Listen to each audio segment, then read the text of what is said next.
কেন শোনাতে চাই? কারণ ওই যে বলেছি ইন্না সলাতি ওয়া নুসুকি ওয়া মাহইয়ায়া ওয়া মামাতি লিল্লাহি রাব্বিল আলামিন। আল্লাহর কাছে আত্মসমর্পণ করেছি, আল্লাহ ছাড়া কাউকে ভয় পায় না।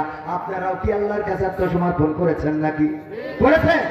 কারা কারা সত্যি আল্লাহর কাছে আত্মসমর্পণ যদি করে থাকেন, আল্লাহর পাগল যদি হয়ে থাকেন, তাইলে মজদুর মতো পাগল হতে হবে।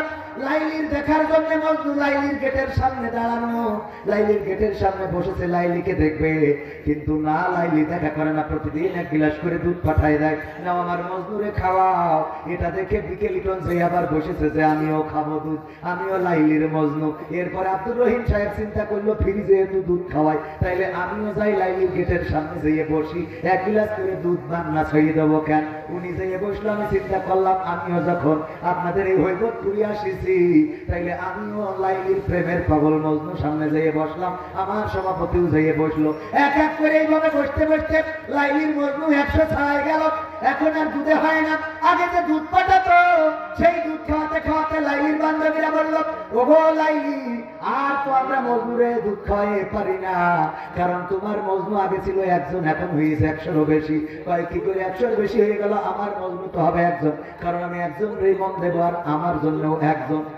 বলতেছে এখন তো 100 জন। বিকেলিটন, আব্দুর রহিম সভাপতি, কবির জামাত, সাইফুল্লাহ বিন কুরবান সব এসে জুটেছে, সব এক গেটের সামনে।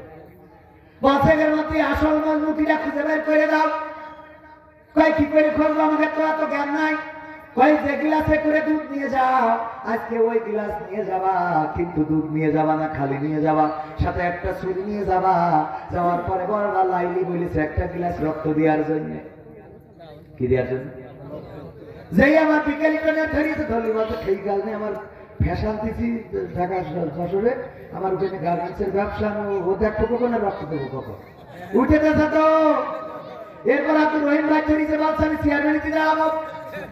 সংগঠন আমাকে মনোনীত করেছে, আমার সামনে চেয়ারম্যানিতে দাঁড়াতে হবে। আমি লাইলির জন্য যদি হাত কেটে রক্ত দিই, তাইলে চেয়ারম্যানি করবে কি? আমার ধরেছে, আমি বললাম সিলেটে যাবো আজ করতে, আমার দিয়ে হবে না। সভাপতি ধরেছে, বলছে বুড়ো বয়সে রক্ত দিলে আমি তো ওখানে বেহুশেই পড়ি থাকবো।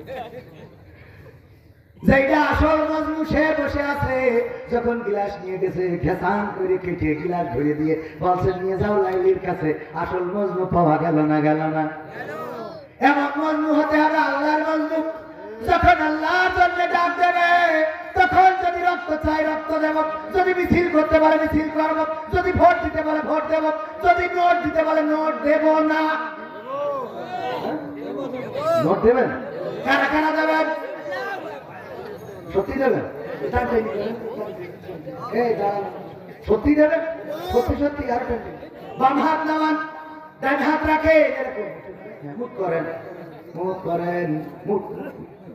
আরে মুঠ, এই যে আমার মেলা মুঠ, মুঠো মুঠো। এবার ছাড়েন। হ্যাঁ কি ভাই দেখা ছাড়েন। এই আমার আমার একটা ম্যাজিক আছে, ম্যাজিক। হ্যাঁ লিটন ভাই তো শুরু করে। হ্যাঁ এই তো ম্যাজিক, ম্যাজিক। আমি এটা নাম দেখাই। কয় টাকার নোট? কয় টাকার নোট? 500 না? এই যে হাত মেলাইলাম, মুঠ করলাম, ঢুকাইলাম কত? এই যে কত? এই ম্যাজিক জীবনে কেউ দেখাতে পেরেছে?